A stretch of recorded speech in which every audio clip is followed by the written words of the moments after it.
Tupo kwenye eneo la Jangwani, eneo la Young Africans na eneo la mradi mkubwa wa Young Africans ambapo unaenda kufanyika hapa, na siku ya leo kulikuwa kuna afra ya utiaji wa saini ya ujenzi wa uwanja wa Young Africans katika eneo hili. Viongozi wakubwa wamehudhuria, lakini sisi tupo na Eliza Yanga kwa ajili ya kuzungumza yale ambayo yalijiri katika utiaji wa saini wa ujenzi wa uwanja wa Young Africans katika uwanja huu wa Jangwani. Eliza, habari yako? Salama kabisa. Nzuri. Niko poa kabisa. Kwanza unajisikiaje kuwa sehemu ya kuhudhuria hafla hii ya utiaji wa saini ya ujenzi wa klabu yako Young Africans? Najisikia furaha, burudani kuwa eneo kama hili, kuhakikisha na mimi ni miongoni mwa watu wanaoshuhudia hili tukio ambalo limeenda kuweka historia, kwa sababu kila siku tumekuwa tunazungumzwa na kuambiwa kwamba ni vitendo vya mtandaoni ama kwenye laptop. Ramani za mtandaoni, ramani za kwenye TV na za kwenye laptop. Sasa inaenda kuwa rasmi. Hayawi sasa yamekuwa. Inaenda kuwa rasmi kwamba Young Africans kesho wanaanza ujenzi wa uwanja wa Young Africans, ambapo hatutakuwa na sababu za kupigana na watu, mara uwanja unatope, mara uwanja sijui vikenda vikarudi, mara uwanja unailizi. Huu ni uwanja wetu. Jamani, watu wapunguze ushauri kwenye mambo yetu. Kwa hiyo sisi kama Young Africans kila kitu huwa kina wakati wake. Nimewahi kuzungumza sana nikamwambia uwanja haujengwi kama choo chako cha nyumbani. Uwanja ni project ya muda mrefu. Choo chako cha nyumbani unaweza kaamka asubuhi ukaanza kujenga, jioni kikawa kimekwisha. Lakini uwanja kuna stage ambazo zinaanziwa, zinaendelea mpaka mwisho. Kwa hiyo mimi nadhani kwa mantiki hiyo tunathibitisha ni jinsi gani engineer alikuwa anahangaika, analala, anawaza, anapasua akili, anapasua kichwa chake kuhakikisha mwisho wa siku nitakapomaliza muda wangu Young Africans, aidha kwa huu muda ambao amekaa kwa miaka 4 uwanja huo umeanza, na akifanikiwa kurudi madarakani basi amalize muda wa miaka 8 akiwa ameikabidhi Young Africans uwanja wake. Hiyo ndiyo tofauti ya Young Africans na baadhi ya vilabu vingi vya hapa Tanzania, pengine na hata Afrika, kwa sababu kuna timu imewahi kununuliwa uwanja na imewahi kununuliwa nyasi za bandia hizi kwa ajili ya kutengeneza uwanja wake, lakini pesa ya kutolea zile nyasi bandarini walikosa. Kwa hiyo unaangalia ni jinsi gani wakaanza hadi kupitisha na shilingi 1,000 kwa ajili ya kujenga uwanja wao. Wakajenga ukuta, maji yakapita na ukuta shwa. Kwa hiyo Young Africans anaamini katika kuingia mikataba na baadhi ya makampuni makubwa ambayo yana uwezo wa kukaa chini na Young Africans kuhakikisha wanaenda kutengeneza uwanja ambao utakuwa ni the best barani Afrika. Na unapoingia kwenye kufanya mazungumzo na baadhi ya makampuni, tambua ni lazima kwanza uwe na ushawishi ambao utalifanya hilo kampuni liweze kuvutiwa na project yako unayoiandaa, kwamba mtakapoenda kuwekeza kwenye uwanja wa Young Africans nini nitakachokipata na wao watapata nini. Kwa engineer alipoenda kutafuta kampuni la kuingia nalo mkataba kwa ajili ya kujenga uwanja, kuna maneno ambayo amewashawishi ile kampuni na lenyewe likaweza kuvutiwa, hatimaye likaridhia kwamba tuko tayari kuungana na wewe ili kuweza kuhakikisha tunaifanikishia klabu ya Young Africans kuwa na uwanja wake halali na sio kuhangaika kama tunavyohangaika. Leo tuko Meja Jenerali, kesho tutakuwa KMC, siku inayofuata tutakuwa Azam. Mwisho wa siku unaambiwa kuna mabomba ya sindano yamekutwa, hawataki kutoa uthibitisho. Mwisho wa siku ndo kama mahirizi unayaona kwenye viwanja yamefukuliwa, kwa hawataki kutuambia nini kinachoendelea kwa ajili tu ya uhuni unaokuwa unaendelea kwenye viwanja ambavyo sio vya kwetu. Lakini tutakapokuwa na uwanja wetu, tuna uhakika mtu ambaye atapewa ule uwanja kuusimamia atausimamia vilivyo na kuhakikisha hakuna uchafu unaofanyika pale. Ndio maana leo umesikia uwanja unajengwa, utalipia tiketi yako, kiti chako kitakuwepo, unalipia mwaka mzima. Wewe ukienda pale ukakuta shabiki wa taifa fulani amekaa kwenye kiti chako, unamnyenyua, unamwambia toka, hiki kiti nina mamlaka nacho mimi na nimelipia ndani ya mwaka mzima, ananyenyuka, wewe unakaa kwenye siti yako. So nitoe pongezi kwa cabinet ya Young Africans, nitoe pongezi kwa kampuni ambalo limekubali, limeshawishiwa na engineer na likakubali kuja kujenga uwanja, kuhakikisha klabu ya Young Africans inakuwa na uwanja wake halali na sio wa kukodi. Leo tunazungumzia uwanja wa KMC ambao ni milioni 6 pa mechi. Unazungumzia uwanja wa Azam ambao ni milioni 5 na laki 5 pa mechi. Imagine ukiwa na uwanja wako unawakodishia watu kwa milioni 6, unakuta unakuwa kuna kitu ambacho unaingiza. Leo hii sisi uwanja wa KMC mashabiki hawajai, lakini uwanja ni milioni 6, umeelewa? Alafu tunaenda pale hatuujazi, maana yake bado zile pesa ambazo ni gate collection hazitoshi kulipia ule uwanja. Inawabidi viongozi waweze kuhangaisha akili kuhakikisha wanapata pesa ya kulikava pale ili waweze kumlipa KMC kulipia ule uwanja wa KMC mpaka mechi 15 zitakapotamatika. So leo hii Young Africans akienda kuwa na uwanja wake, unazungumzia milioni 6 kwa mechi moja. Mtu amekuja kukodi milioni 6 mpaka mechi zinakwisha, mechi 15 za hiyo timu za nyumbani. Maana yake atakuwa ametengeneza pesa nyingi. Kwa hiyo mimi nadhani nitoe pongezi kubwa ziende kwa engineer kwa kuhangaisha akili na kuhakikisha anapata kampuni ambalo ni the best kuja kuweka pesa yake kwenye huo uwanja na kuhakikisha klabu ya Young Africans inakuwa na uwanja wake, tena sio uwanja wake tu, uwanja wa kisasa barani Afrika. Yaani huu unakuwa ni uwanja wenye hadhi ya viwanja vya kimataifa hasa duniani na sio Afrika tena. Kwa hiyo nipongeze sana wanachama, viongozi, kabineti na makampuni yote yaliyokuwa yametuma CV zao na mwisho wa siku akashinda GSM. Wote nawapongeza kwa kukubaliana na klabu ya Young Africans kuhakikisha wanakuja kuweka fedha zao kwenye ujenzi wa uwanja. Kwa asilimia 50 upande wa GSM na kwa asilimia 50 kwa upande wa Young Africans, mlionekana kushangilia sana baada ya kusikia hilo. Pengine nini ambacho kiliwafanya mshangilie baada ya kusikia asilimia 50 kutoka kwa GSM na asilimia 50 kutoka kwa Young Africans? Bosi hana maneno mengi. Ukiona bosi ana maneno mengi, huyo kuna shida, kuna makando hapo katikati. Kuna kitu kina happen hapo katikati. Young Africans sio miongoni mwa vilabu ambavyo vinatajwa kwamba nilishainunua klabu ya Young Africans miaka 5 iliyopita. Hiyo sio mifumo ya Young Africans, na Young Africans haina watu wa staili hiyo. Young Africans ina watu wenye akili timamu.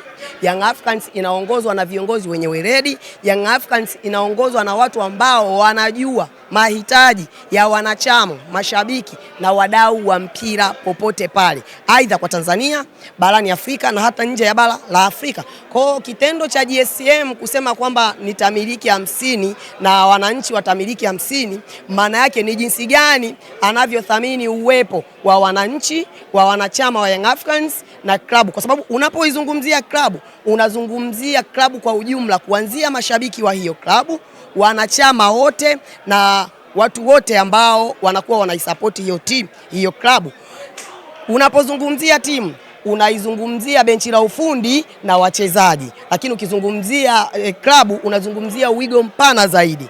Kwa hiyo inaweza ikawa ni sababu ya GSM kukubali haraka, kwa sababu kampuni linapokuja kuingia mkataba na wewe lazima na wao wanakuuliza maswali yake, wewe una nini ambacho sisi kinaweza kikatushawishi ili kuhakikisha tunaingia kwenye mkataba wa kujenga uwanja ambao utakuwa ni kivutio kwa wote. Kwa sababu ndio maana engineer tangu anaingia madarakani alihakikisha kwanza anaitengeneza Young Africans ambayo itakuwa ni kivutio kwa makampuni yote. Leo unamuona haya ana uwezo wa kuweka pesa yake kwenye klabu ya Young Africans. Kwa hiyo asingeingia tu akaanza na swala la uwanja ili hali timu bado ilikuwa inasuasua au klabu bado ilikuwa haina mazingira mazuri. Ni lazima aitengeneze klabu ya Young Africans kwa kushirikiana na viongozi wenzie alionao na wanachama aliowakuta, kuhakikisha wanakuwa na ushawishi popote pale wanapokwenda, wasiweze kukataliwa, au kampuni linapokuja kuweka pesa zao wasiwe na wasiwasi na wasiwe na maswali ya kujiuliza kwamba hapa tunapoweka pesa pana uhalali wa kuweka pesa yetu, au hapa tunapoweka pesa zitarudi kwa njia gani. Unaona leo hii kuna makampuni kibao ambayo ameweza kukaa nayo chini na kuhakikisha analeta project kama hii ambayo itaenda kuwa ni kivutio kikubwa Tanzania na hata nje ya Tanzania. Kauli ya GSM imeendelea kuwa ile ile, Yanga bingwa. Mbio za ubingwa unazionaje mpaka hivi sasa? Young Africans misimu 4 ambayo tumebeba ubingwa, ni msimu mmoja tu ambao tulibeba ubingwa tukiwa unbeaten, lakini misimu mingine yote 3 ni misimu ambayo tumekuwa tunapoteza mechi, tunasare mechi na bado mwisho wa siku tunakuwa bingwa. Kwa hiyo mimi nadhani bosi huwa hana maneno mengi. yeye Yanga bingwa. Ukimuuliza Yanga bingwa, hawezi kukutajia kwamba mara nina dada yangu yuko huko Undengerekoni, mara yuko huko Ujaruoni. Lazima atakwambia Yanga bingwa. Unapozungumzia mambo ya mpira ni lazima uanze kwa mambo ya mpira, umalize kwa mambo ya mpira. Kwa hiyo GSM bado anaendelea kuwathibitishia kuwa kama mimi bado niko ndani ya klabu ya Young Africans, basi kila kitu kitaenda sawa, na kauli yake huwa ni moja, Yanga bingwa. Kwa hiyo anaweza Yanga asiwe bingwa, lakini kwa vitu ambavyo amevibadilisha ndani ya hii miaka mitano, unaona kabisa kuna utofauti mkubwa na miaka mitano iliyopita ya kipindi hicho, au miaka kadhaa iliyopita ya kipindi hicho. Kwa hiyo mimi nadhani tumpongeze sana GSM. Wananchi wana bahati sana ya kumpata mtu ambaye kwanza sio mtu wa mitandao, pili sio mtu wa kuzungumza. Yani yeye ukimsimamisha salimia wananchi, yeye anakuambia Yanga bingwa. Usiwe na bosi ambaye akisimama anaanza kusema baba huyo, baba. Hizo mambo sisi hatutaki. Umeelewa? Kwa hiyo ni lazima uwe na mipango mikakati ya kuhakikisha kile ambacho unakisimamia na wale watu ambao unawasimamia unakuwa nao sawa, ili tuweze kuijenga Young Africans na kuweza kurekebisha au kuweza kufanya mpira wa Tanzania ukue kwa kiasi kwamba uweze kuvutia watu wote duniani, ili waweze kupata ushawishi kuhakikisha wanakuja kuweka pesa zao kwenye klabu ya Young Africans. Wengine wanatazama kwa jicho la tofauti, hasa upande wa pili. Wanasema kwamba hiki ambacho kinafanyika leo ambacho ni cha kihistoria kinaenda kufunika yale ambayo yametokea siku za nyuma, Young Africans alipokutana na Dodoma Jiji. Kufungwa na Dodoma Jiji ni sehemu ya mpira, sijui kama unanielewa. Kwa hiyo Dodoma Jiji ni timu ambayo inacheza ligi kuu. Dodoma Jiji ni timu ambayo ina haki ya kupata matokeo kama watakuwa wamejipanga. Haimaanishi, haijalishi Yanga ana performance ya kiasi gani au wachezaji wa Young Africans wana quality ya kiasi gani. Mara nyingi nimekuwa nikitolea vilabu mbalimbali duniani mfano kwamba hata PSG imewahi kuwa na mchezaji kama Ronaldinho Gaucho mwaka 2000 amecheza PSG na akaenda kuchukua kombe la dunia na timu yake ya Brazil, lakini hakuwahi kuipatia PSG kombe la klabu bingwa. Sijui kama unanielewa. Mbappe mwaka 2018 akiwa na umri wa miaka 17 mpaka 18 amekuwa ni mchezaji mdogo wa kwanza kubeba kombe la dunia akiwa anaitumikia PSG, lakini hakuwahi kufanikisha kuipatia PSG kombe la UEFA. The same kwa Lionel Messi, ameitumikia PSG akashindwa kuwapatia PSG UEFA, ila akabeba kombe la dunia na Argentina.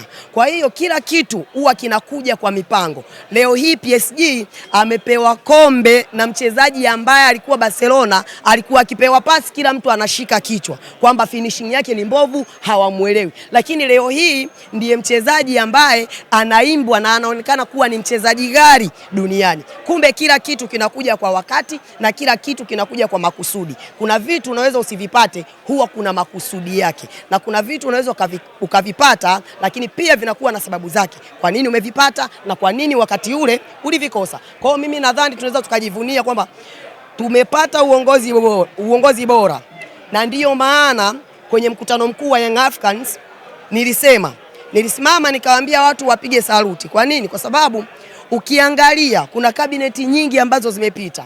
Young Africans haikuwahi kuwa na furaha kama hivi. Young Africans haikuwahi kuwa na vitu kama hivi. Lakini leo hii tuna kabineti ambayo inasimamiwa na Engineer Els. Ndani ya miaka 3 mpaka 4 ni muda mchache sana. Unajua watu mnaweza mkaona kwamba ni miaka mingi ambayo ameitumikia, lakini katika kutengeneza na vitu vyote hivi alivyovitengeneza mpaka Young Africans inajulikana hivi ni kwa muda mchache mno. Kwa maana kwamba sasa kuna vitu ambavyo vilikuwa vinapelea enzi hizo ambavyo yeye aliingia akaona tusiwe na haraka ya kujenga uwanja, pamoja na kwamba ilikuwa ni moja ya kivutio chake alipokuwa anagombea kuwa rais wa klabu, lakini mwisho wa siku ameitengeneza Young Africans ambayo imeweza kuwa na ushawishi. Unajua Young Africans ina ushawishi kuanzia mashabiki mpaka kwa wachezaji mpaka kwa maeneo yenyewe. Kuna timu haina ofisi, kuna timu wanafanya vikao, hawana hata ukumbi wa kufanyia vikao. Wanaitana tu kwenye hoteli, wanatandika kanga zenye rogo, mwisho wa siku haijulikani hata waandishi wa habari wanasimama wapi. Yaani wale watakapoamua wanaweza kaamua wakaweka kikao chao barabarani. Umeelewa? Kwa hiyo Ukiweka kikao barabarani unazuia magari na watu wengine washindwe kuendelea na shughuli zao, waanze kukusubiri wewe umalize shughuli zako. Ni kitu ambacho sio fair, kwa sababu wewe unapokuwa na mambo yako, tambua kwamba pia kuna mtu mwingine naye ana mambo yake ambayo yanatakiwa yaendelee. Kwa hiyo mimi nawapongeza sana viongozi, hasa Engineer Hersi kwa kazi kubwa aliyoifanya, na bado anaendelea kuonesha. Tunaweza tukawa hatujapata matokeo uwanjani, lakini kuna mabadiliko ambayo unayaona. Kwanza mimi nimpongeze kwa sababu ameenda kasi sana. Ameenda kasi katika kila engo. Kama leo hii jengo la Young Africans lilikuwa halionekani, lakini sasa hivi linaonekana. Leo hii Young Africans anaenda kuwa na uwanja wake. Leo hii wachezaji wa Young Africans wanaosajiliwa wanakuja kufanya vizuri. Kwa hiyo mimi nadhani, naomba nimpongeze, ni kitu ambacho wewe ukipewa hutaweza kukikontrol au hutaweza kukifanya. Inganisha kwanza na yeye pia ana familia yake inamtegemea, ana watu wake wanaomzunguka wanamtegemea, lakini amechagua kusimamia watu wengi ambao ni wananchi. Haijalishi una tabia gani, utatoa kauli gani kwake, lakini bado still yeye anaendelea kuwaheshimu na kuhakikisha majukumu niliyopewa na wananchi na yasimamia vilivyo, na kuhakikisha wananchi wanapata furaha, na hata Tanzania pia inatangazika kwa ukubwa wake tofauti na hapo nyuma. Shukrani sana Eliza. Karibu.